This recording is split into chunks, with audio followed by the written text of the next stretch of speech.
Olá a todos. Vamos começar nossa apresentação falando sobre a nossa análise estrutural, que é uma área central da engenharia civil e mecânica.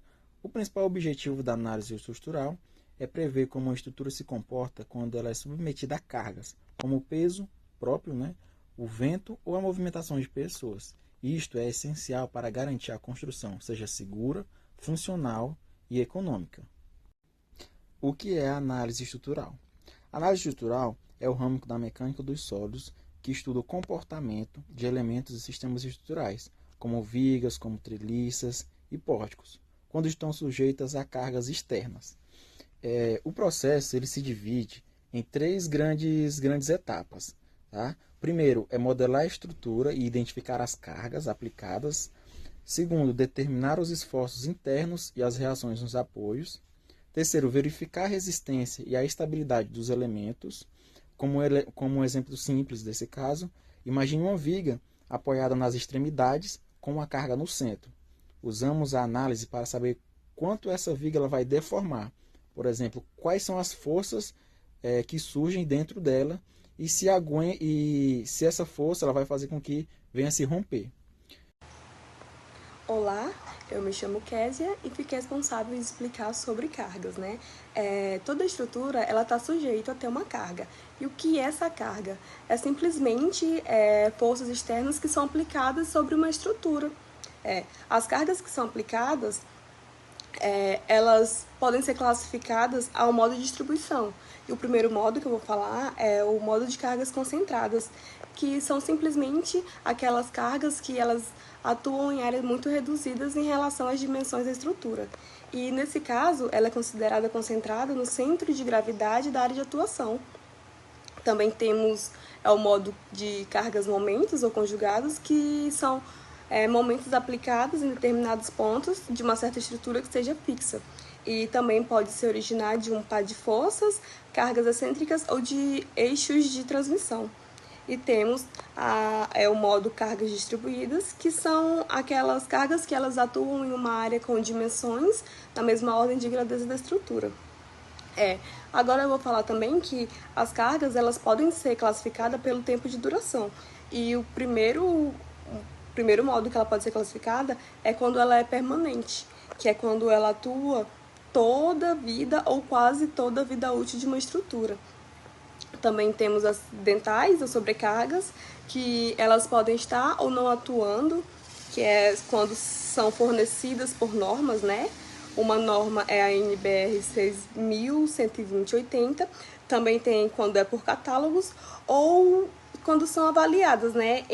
Quando pode ser usada em cada caso. Olá pessoal, eu me chamo Emanuel e vou estar falando sobre a classificação das peças estruturais quanto à geometria. A forma das peças estruturais influencia como elas suportam as cargas e como serão dimensionadas e analisadas. A classificação delas é feita com base na relação entre as três dimensões principais do elemento, que é o comprimento, a largura e a espessura. De acordo com a relação entre essas dimensões, são tipos principais de peças estruturais. As barras de elementos delgados, folhas ou lâminas, cascas e blocos maciços. Né? Dependendo da proporção entre essas dimensões, a peça se comporta de maneira diferente a ser solicitada por carga. A barra, por exemplo, tem um comprimento muito maior que a largura e espessura. Ela é usada em viga, pilares, treliças, suportam esforços como tração, compressão, flexão e torção. Já as barras de elemento, elas são parecidas com as barras, mas com seções muito mais finas, né? Mais sucessivos a flambagens ou instabilidade. As folhas ou lâminas, ela tem uma largura muito maior que a espessura. São elementos planos e finos, como chapas metálicas, suportam flexão, corte e torções localizadas. Já as cascas, elas são superfícies curvas, com espessura pequena, né? Um exemplo delas são conchas, telhas curvas, reservatórios esféricos, né? Ela tem uma boa resistência com pouco material. Já os blocos maciços, todas as dimensões são da mesma ordem de grandeza. São peças robustas e maciças, como, por exemplo, blocos de fundação. Eu vou estar falando agora sobre os tipos de vínculos de apoio. para garantir que uma estrutura ou um elemento estrutural permaneça na posição desejada sobre as condições de carregamento, eles são fixados em uma fundação ou conectados a outros membros estruturais por meios de apoio. Na engenharia estrutural, os apoios são elementos que conectam as peças estruturais, como vigas e treliça, a uma base como solo e outras peças, né? As restrições ela impedem certos movimentos, elas determinam como a estrutura reage às cargas aplicadas e quais tipos de reações de apoio surgirão. A gente tem aqui a articulação, né, que é o apoio de pino. Ela permite apenas uma rotação e impede a translações horizontal e vertical. Um exemplo que a gente tem é a estrutura de ponte, né, presa com pino. Já o apoio simples ou apoio de encoste, né, rolete, ela permite uma rotação de translação ao longo do plano de apoio e impede a translação perpendicular ao plano de apoio. Um exemplo que a gente usa é a viga apoiada a um rolo ou uma superfície que permite o deslizamento. A gente também tem o engaste, né, que ela impede todas as translações e rotação, e as reações dela são de duas forças, horizontal e vertical, e um momento, né? Um exemplo que a gente tem é uma viga engatada em uma parede de concreto. Por que isso é importante? Né? A modelagem correta das estruturas, né? O cálculo de reações nos apoios e a questão do equilíbrio estático, né? Onde tem vínculos, a estrutura tem vínculos demais, pode ser difícil de resolver. Se tem vínculos de menos, é instável. Agora que conseguimos entender um pouco sobre cargas e esforços externos, nós também precisamos entender sobre os métodos, né, que servem para resolver estruturas mais complexas. E eu posso falar para vocês que existem 5 métodos principais que podem nos ajudar a resolver esse tipo de estrutura. O primeiro método é o equilíbrio estático. Ele é um método bem básico. Ele é usado para estruturas isostáticas, né, que servem para calcular reações nos apoios de vigas, treliças e pórticos isostáticos. Nós temos o segundo método, que é o método das seções, que ajuda a encontrar esforços internos. Quem não sabe o que é esses esforços internos, eu vou explicar para vocês que é o tipo força normal, cortante e momento flertor. Voltando ao método, esse método ele é útil para construir diagramas de esforços internos. Nós também temos o método de nós, que pode ser chamado de método de nós livres, que ele ajuda a analisar o equilíbrio de cada nó individualmente, né? E ele usa apenas as forças axiais. Nós temos o método das seções, que é um método que é usado em treliças. Ele é variante do método das seções, né? Mas aplicado em treliças. Ele isola uma parte da treliça e aplica em equações de equilíbrio diretamente. Nós também temos o método que é a linha de influência, que ele analisa como uma força externa móvel afeta uma reação ou esforço interno. Ele desenha uma linha que mostra a influência da posição da carga sobre uma variável. E ele serve para que seja possível fazer uma análise de ponte, estrutura rodoviária ou ferrovia. Mas nós vamos nos aprofundar em 3, que é equilíbrios, seções e nós. Falando um pouco sobre equilíbrio estático, a ideia é bem simples. Para uma estrutura ou qualquer corpo ficar parado sem se mover, ele precisa estar em equilíbrio. E o que isso quer dizer na prática? Quer dizer que, primeiro, nós temos que ver a soma das forças horizontais, que tem que dar zero. Ou seja, tudo que empurra para um lado tem que ser compensado por algo, empurrando para o outro lado. Se tiver força demais para um lado, o corpo vai se mover e aí já não está mais em equilíbrio. Depois, a gente olha para a soma das forças verticais. Tudo que estiver empurrando para baixo, como o peso das coisas, tem que ser equilibrado por alguma força empurrando para cima, geralmente nos apoios. Soma o que está para cima, subtrai o que está para baixo e tem que fechar em zero também. E por fim, tem o momento, ou torque, que é aquela tendência de girar, então a gente faz a seguinte observação. Soma os giros para um lado, subtrai os giros para o outro e também tem que dar zero.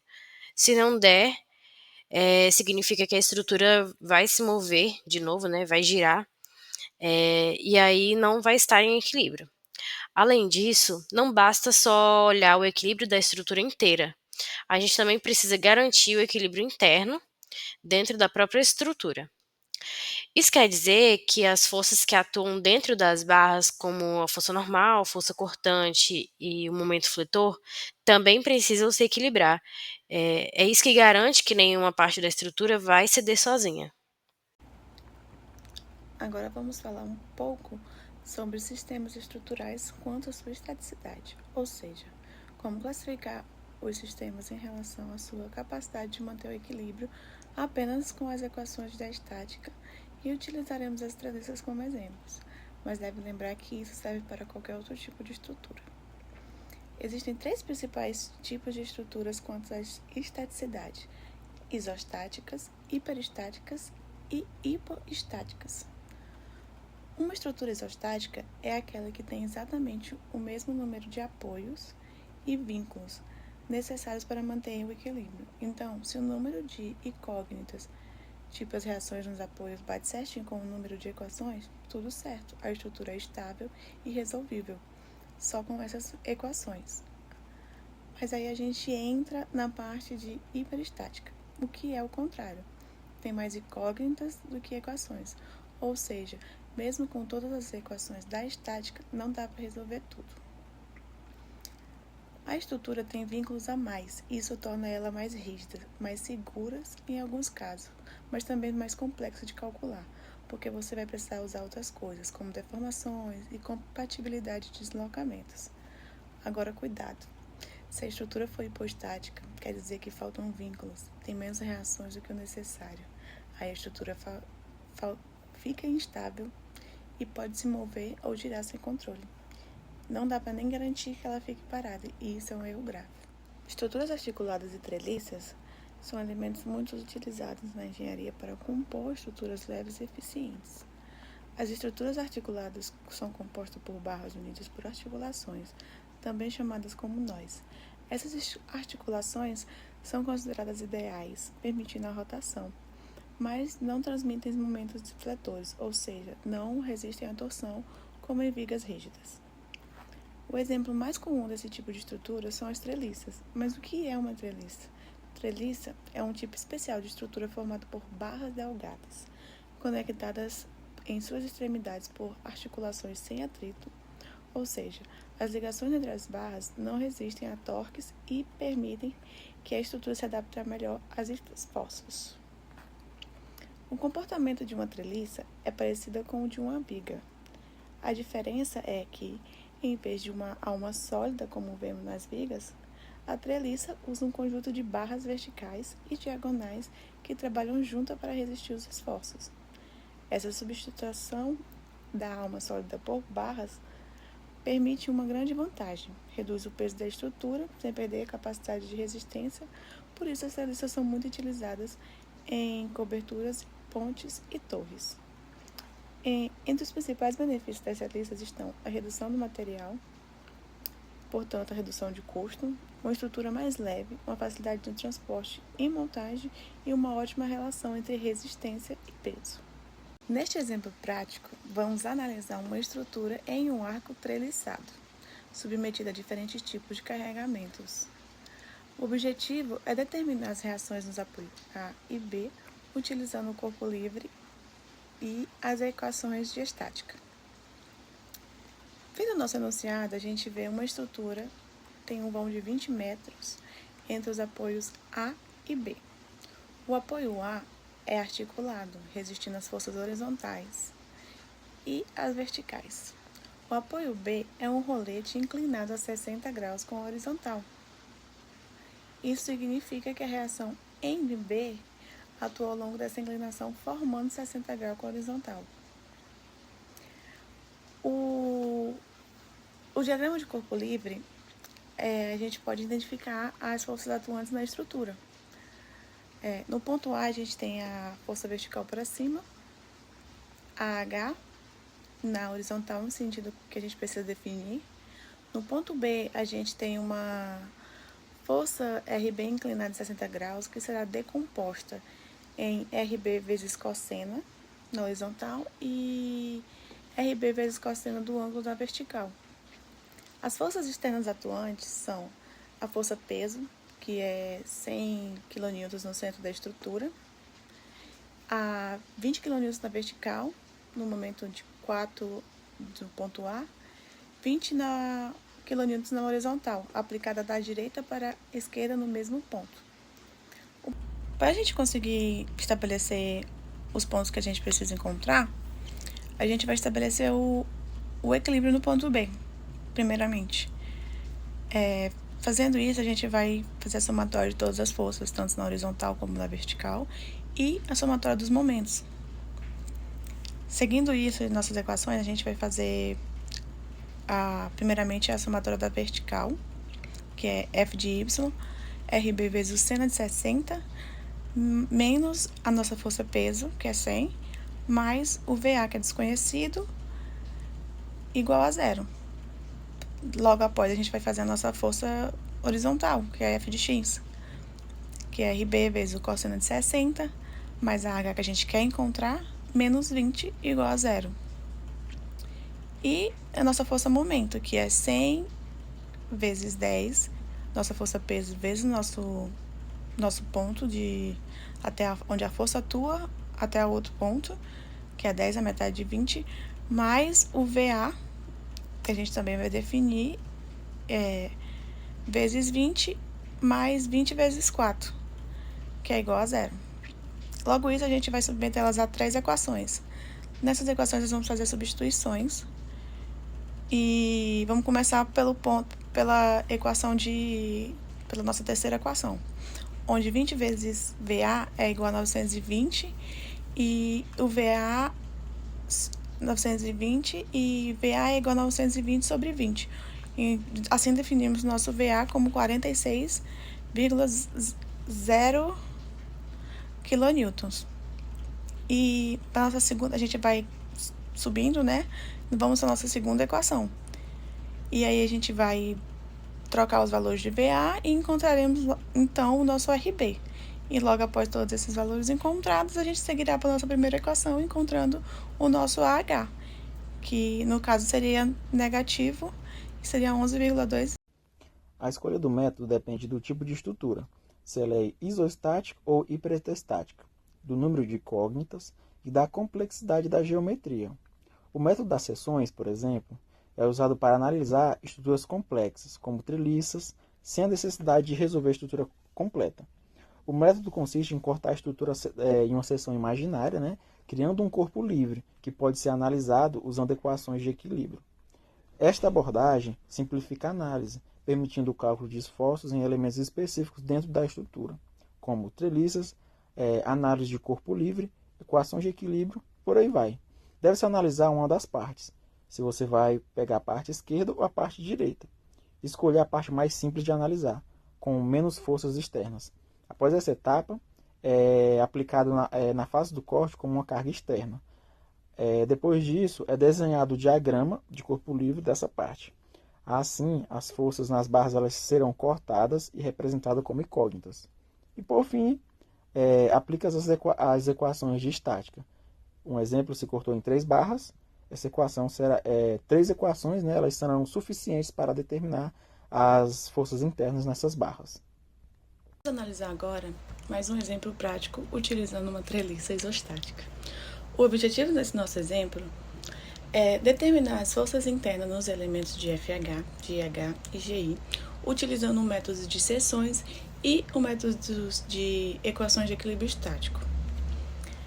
No nosso enunciado, a gente observa que a treliça possui 6 bons de 5 metros, totalizando um comprimento de 30 metros. As cargas verticais estão aplicadas em nós intermediários, com intensidades de 1 kN e 5 kN, como estão para baixo, todas para baixo. A gente tem um total de 20 kN de carga distribuída nessa estrutura. E logo após, a gente começa determinando as reações de apoio. Para isso, a gente vai utilizar a somatória dos momentos em relação ao ponto A para encontrar a reação em um ponto L. A somatória dos momentos no ponto A é igual à força nele exercida vezes a distância, até onde a força está atuando. Adicionando os dados que a gente tem no enunciado no nosso cálculo, nós encontramos o L e definimos que o L é igual a 7,5 kN. Com a reação de L encontrada, a gente pode aplicar o somatório das forças verticais para encontrar a reação no ponto A. Os somatórios das forças verticais são todas as forças que neles atuam. Como a gente tem menos 20 newtons para baixo, que a gente definiu com a somatória de todas que nos diz na questão, menos o L, ficaria 7,5 kilonewtons, e fazendo essa soma tudo, nós teríamos como 12,5 kilonewtons. Após encontrar as forças atuantes que falamos anteriormente, a gente montaria o nosso DCL, que é o nosso diagrama de corpo livre. Após isso, nós faríamos um corte vertical passando por FH, GH e GI, e depois calcularíamos a força de GI utilizando também a somatória do momento C igual a zero. Aplicando a somatória dos momentos, a gente encontraria que o nosso FGI é igual a 13,13 kN. E o sinal positivo significaria que ele está sob tração. Para encontrarmos a força em GH, precisaríamos da teorema do triângulo formado por FG e GL. A fórmula do ângulo de A é a componente vertical sobre a tangente horizontal. Aplicando os valores aos problemas, nós teríamos que encontramos a tangente do ângulo, que seria 28,07. Após isso, nós também usaríamos a somatória do momento no ponto C, e aplicando os valores no problema, nós encontraríamos que o FGH é igual a aproximadamente a 13,82 kN. No último passo, a gente calcularia o FH, que é a somatória do momento em Z, igual a zero, e encontraríamos o outro ângulo também, que seria a tangente de beta, é a componente vertical sobre a horizontal, que seria 5 sobre 18, que daria 43,15 graus. E para poder montarmos a fórmula, utilizaríamos o momento em Z igual a zero, e aplicando os valores à fórmula, encontraríamos que FH é igual a menos 1,37 kN. Resumindo isso, a gente encontrou todas as nossas forças atuantes que precisávamos encontrar, e entenderíamos que GI sofreria uma tração e estaria positivo, e GH sofreria compressão. GH e FH, por serem negativos, sofreriam compressões. Bom, o método dos nós ele é uma técnica fundamental para determinar as forças internas nas treliças. A gente vai entender o funcionamento passo a passo. Primeiro, a gente calcula as reações nos apoios utilizando as equações de equilíbrio estático. O somatório de forças horizontais, verticais e momentos devem ser nulos, garantindo que a estrutura esteja em repouso. Em seguida, iniciamos a análise pelos nós. A estratégia consiste em começar por um nó que possua apenas duas barras com forças desconhecidas. Isolamos esse nó e desenhamos o seu DCL, o diagrama de corpo livre, representando todas as forças atuantes, incluindo as cargas externas e as forças nas barras, que sempre atuam na direção axial. Aplicamos então as equações de equilíbrio nesse nó, o somatório das forças horizontais igual a zero e somatório de forças verticais igual a zero. Com essas equações, determinamos as duas incógnitas. O processo segue de forma sistemática, utilizando os valores já encontrados. Passamos para os nós adjacentes, sempre priorizando aqueles que atuam no máximo duas incógnitas restantes. À medida que avançamos, as forças nas barras vão sendo determinadas sequencialmente. E é importante observar que uma força positiva ela indica tração na barra, saindo do nó, enquanto uma força negativa indica compressão, ela entrando no nó. No final do processo, a gente pode verificar os cálculos aplicando as equações de equilíbrio e um último nó já resolvido, confirmando que todas as forças estão devidamente balanceadas. Esse método ele combina princípios fundamentais da estática, como uma abordagem lógica e sequencial, tornando eficiente para análise de treliças simples e complexas. Então, com base no slide anterior, a gente vai resolver essa treliça usando o método de nós. Essa estrutura aqui do slide, ela está sendo carregada por duas forças verticais, né, uma de 9.000 newtons no ponto A e outra de 4.500 newtons no ponto B. As distâncias entre os pontos A, B e C são de 3,6 metros e a altura da treliça vai de 1,8 metros até 2,4 metros. Primeiro, nós fazemos o equilíbrio da estrutura como um todo, começando pelo somatório dos momentos em relação ao ponto A. Assim, nós multiplicamos cada força pela distância perpendicular ao ponto A e encontramos a reação vertical em E, que dá 45.000 newtons. Depois usamos o somatório das forças verticais para encontrar a reação em C. A conta fica menos 9.000, menos 4.500, mais 45.000, mais a reação de C igual a zero. Isolando a reação, nós encontramos 31.500 newtons, atuando verticalmente para cima em C. Quando vamos observar a reação horizontal em C, a gente vê que ela é nula, porque não há forças horizontais externas. Então, agora que a gente tem as reações de apoio, a gente vai para o nó A. Esse nó ele tem dois elementos ligados a ele, a barra AB e a barra AD. Como temos duas incógnitas e duas equações, nós conseguimos resolver com um triângulo de forças.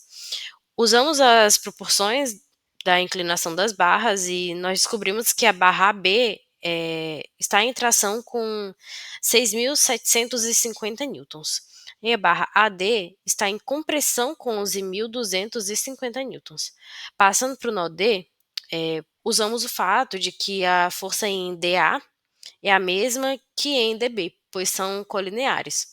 Assim, a barra DB também tem 11.250 newtons em tração. Agora nós vamos analisar o equilíbrio vertical e horizontal no nó D, para encontrar a força na barra DE. Usamos a proporção do triângulo novamente e a barra DE fica com 13.500 newtons em compressão. Seguindo para o nó B, nós temos agora três forças atuando. A força conhecida de 4.500 newtons para baixo e as forças na barra BE e BC. Usamos o somatório das forças verticais e horizontais e encontramos que BE tem 16.875 newtons em compressão e a barra BC tem 23.625 newtons em tração. Por fim, no nó E, só resta descobrir a força na barra EC, supondo que está em tração, aplicamos o somatório das forças horizontais. Substituímos os valores conhecidos das forças nas outras barras, somamos tudo e descobrimos que EC está com 39.375 newtons em tração. Então, para confirmar se está tudo certo, nós fazemos a verificação do equilíbrio no nó C, que é onde todas as forças agora são conhecidas. A soma das forças horizontais e verticais nesse nó dá zero, ou seja, o equilíbrio da estrutura ele foi mantido e os cálculos estão de acordo mesmo. Bom, chegamos ao fim de mais uma apresentação e nós conseguimos ver como a análise estrutural ela permite entender o comportamento das construções, desde o tipo de estrutura e os apoios até os esforços internos, informações e os métodos de cálculos. Bom, concluímos que a análise correta ela é essencial antes de qualquer dimensionamento ou uso de software. E quero agradecer a todos que assistiram esse vídeo até o final.